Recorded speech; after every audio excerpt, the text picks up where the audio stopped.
Payton Malone. Yes, indeed. Going to be a great weekend, Leah. And you know, it is going to be warm and humid, feeling like a late Easter, and it certainly is. The good news is the rain is not going to be a major problem for us. Quick preview, today, tomorrow, and Sunday are all about the same with the mid-80s with us. The only day that has a chance for a shower or two, it's Sunday, and I've got it at a solid 10%. This is what today looks like. It is warm and sunny. It's also windy. We've been watching those winds kick out of the southeast, helping to add a little bit more moisture. But look at this, 82 right now in Kenner, 84 in Laplace to 86 in Gonzales. That is the warmest spot on the map right now. The only 70s right near the water because our water temperatures are still in the low 70s. Look at the winds blowing. 24-mile-per-hour wind gust at the lakefront, 23 Kenner, 22 Hammond. The good news about the wind is that, it's a southeast wind, but the humidity dropping off a little this afternoon, and the wind's helping keep the air stirred up, so it's kind of helping you out some. Now, the winds tonight won't help you out if you don't want humidity because, well, it'll be muggy as we wake up Saturday morning.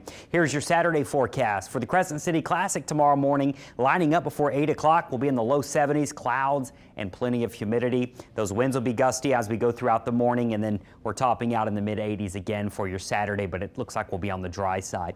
PrecisionCast shows the big storms, the active weather today and tomorrow are over towards Texas. Maybe you're getting on a flight and seeing family for Dallas for Easter. That's where the rain's going to be the next few days.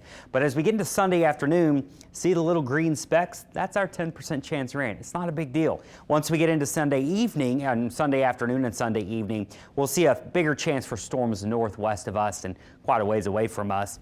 Shreveport, Monroe, Little Rock, they have a slightly higher chance of severe weather, although it's not a complete washout of a day for those areas either. It's just there's a better chance of seeing some strong storms that way.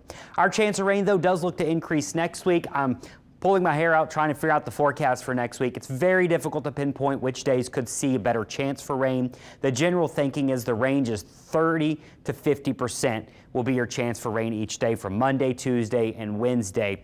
We'll see what the end of next week holds for Jazz Fest, but one thing's for sure, all of next week's going to be warm in the 80s. I do not see any big cold fronts coming anytime soon, and I was peeking ahead. Some of our models go out like 3 weeks. Now, obviously, we don't trust them that far out, but we can recognize the pattern, and there's no pattern that suggests we're going to get a good cold front anytime soon for Jazz Fest. So just plan on it being warm and muggy, which it usually is. Now, the bigger rain over the next few days, and my graphic isn't, bingo, there it is. It's going to populate. You can see there the bigger rain totals are going to be up around Oklahoma. What's interesting about this is that rain does fall in the Mississippi River watershed, the Red River watershed as well, and that'll all eventually come down the river.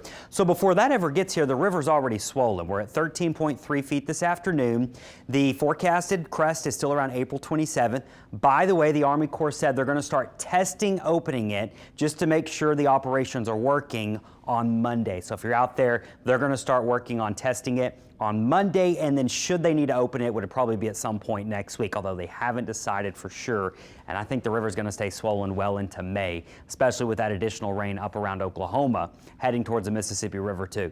So a beautiful weekend here. It's going to be a warm Easter weekend with humidity, a little breeze, not a lot of rain, so glad to report that. Next week, a better chance of showers and some thunderstorms, maybe even a few strong storms next week, with gusty winds being the primary concern. Our marine forecast, heads up for boaters, or if you're getting out on the water with the family this weekend, things are going to be a bit choppy, especially out in the Gulf waters and out in the lake there. It's not as bad, but I will call for a light to moderate chop, especially on Sunday. Your pressure, by the way, 30.1 inches and rising. High tide, that's going to be happening later through the rest of the afternoon. Your low tide's happening in the early morning before sunrise. And your water temperatures, 72 in the lake, 72 in the northern Gulf.